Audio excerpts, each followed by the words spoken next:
Hello guys, my name is Wale Faron. I'm a tech entrepreneur. You are watching Tech Roundup, your weekly opinion, views and analysis of the top tech events happening around the world with a focus on Nigeria.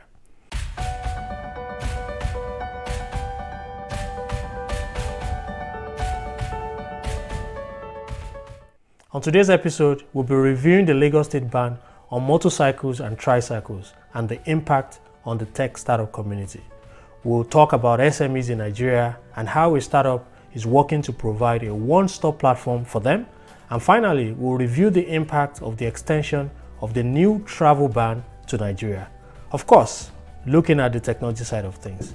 Don't forget our featured startup profile and the number of the week. There's quite a bit, so let's get started.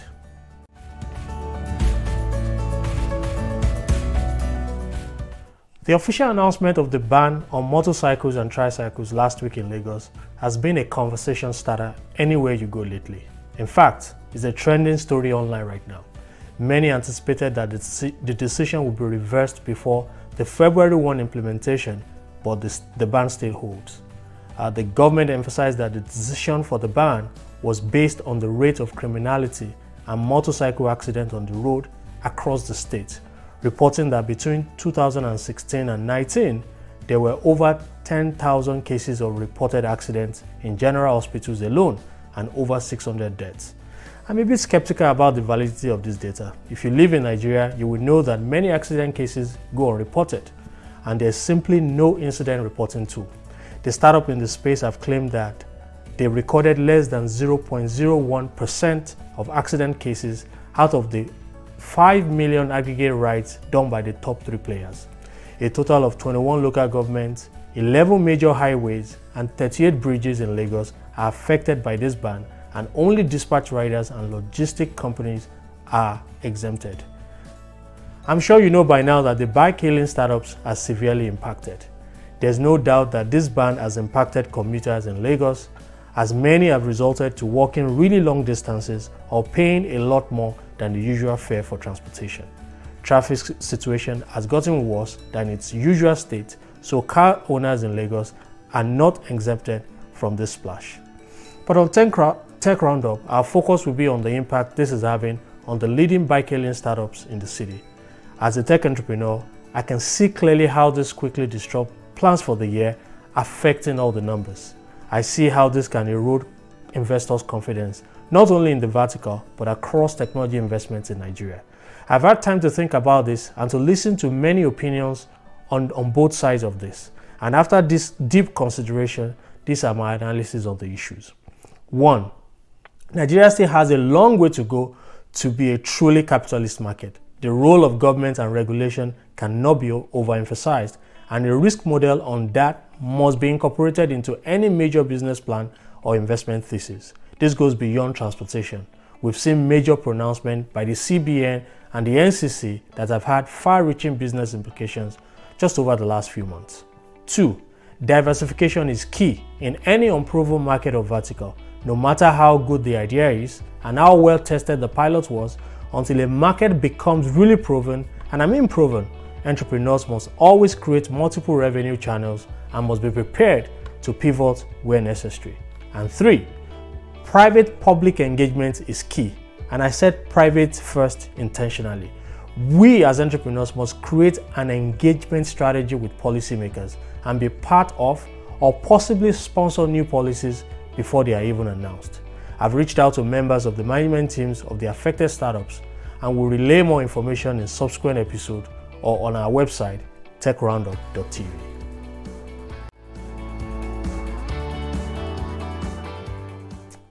It's no news that small and medium-scale enterprises, otherwise known as SMEs, are the backbone of any economy, and Nigeria is no exception. According to the Central Bank of Nigeria, SMEs are classified as companies with asset base, excluding land, of between 5 million naira and 500 million, and workforce of between 11 and 300. Studies by the IFC shows that SMEs contribute 48% of the national GDP and account for 96% of businesses and 84% of employment in Nigeria. That's compared to 53% in the US and 65% in Europe, which further underscores the value of SMEs in Nigeria. The agency responsible for SMEs in Nigeria, SMEs, estimates the number of SMEs in Nigeria to be over 40 million. The challenges of SMEs, however, are well documented, from the lack of access to capital to the lack of infrastructure to power the business and limited market access. The issue list goes on and on. One startup, however, is creating a platform to solve some of these problems and provide an easy and affordable access to SMEs. A few weeks ago, I sat down with Dimeji Salami, the CEO of SME Accelerator, and here is part of my chats with him.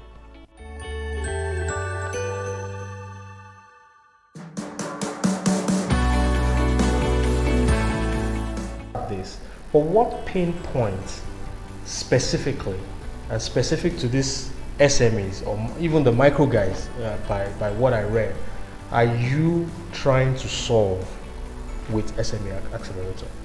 Okay, thank you, Wale. If you say lip service, I hear you.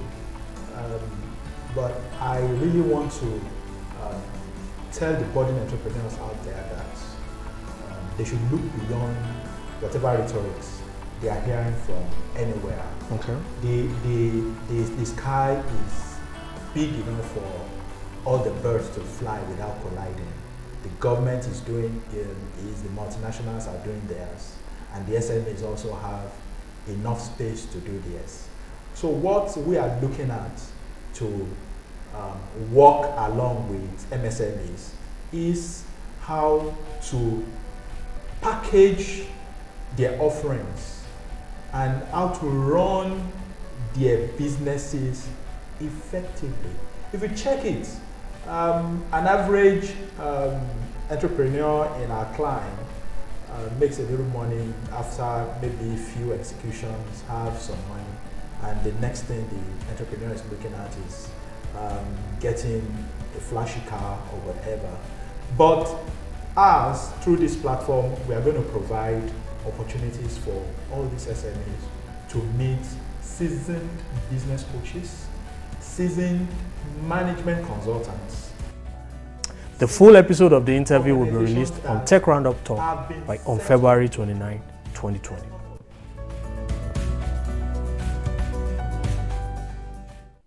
And to the final story of the week, the US government has announced the expansion of its travel ban to 6 new countries, including Nigeria. This ban, however, will only affect immigrant visas. These are visas that ultimately allows the individual to become permanent residents or naturalized citizens of the US. Non-immigrant visas such as tourist and student visas will not be affected. What does this really mean for technology in Nigeria? I try to stay away from politics, so I'm not going to discuss the politics of this. And besides, I'm not an immigration lawyer, as you can tell. And some of the implications of this new law are still being analyzed. However, what I know is that this could potentially impact the number of skills and technology transfers back to Nigeria. The number of students who ultimately qualify for H-1B visas will reduce, and this category of visa will no longer be available to us under this ban. These are Nigerians who ultimately get the opportunity to work for some of the leading technology companies like Google, Amazon, and Facebook, and a cross-section of this group become tech entrepreneurs who are solving problems in our market. Our ability to export technology talent will also be impacted and may have an immediate effect on local companies who provide human technology capital to the US. This week, our number of the week is 24 billion.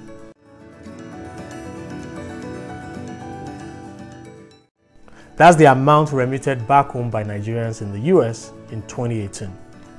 Will this number be significantly impacted going forward, going by the new travel ban? We'd like to hear your comments and feedback, so please connect with me on LinkedIn at Wale Faron or subscribe to the TechRoundUp YouTube channel if you haven't done so. If you're a founder, you should take advantage of the new startup profile. Send us your video for a chance to be featured in upcoming episodes. Please also remember to listen to TechRoundUp on Techie Talk every Wednesday from 1:30 p.m. on Nigeria Info 99.3 if you're in Lagos. Have a great weekend, guys, and see you all again next week. Monoteso.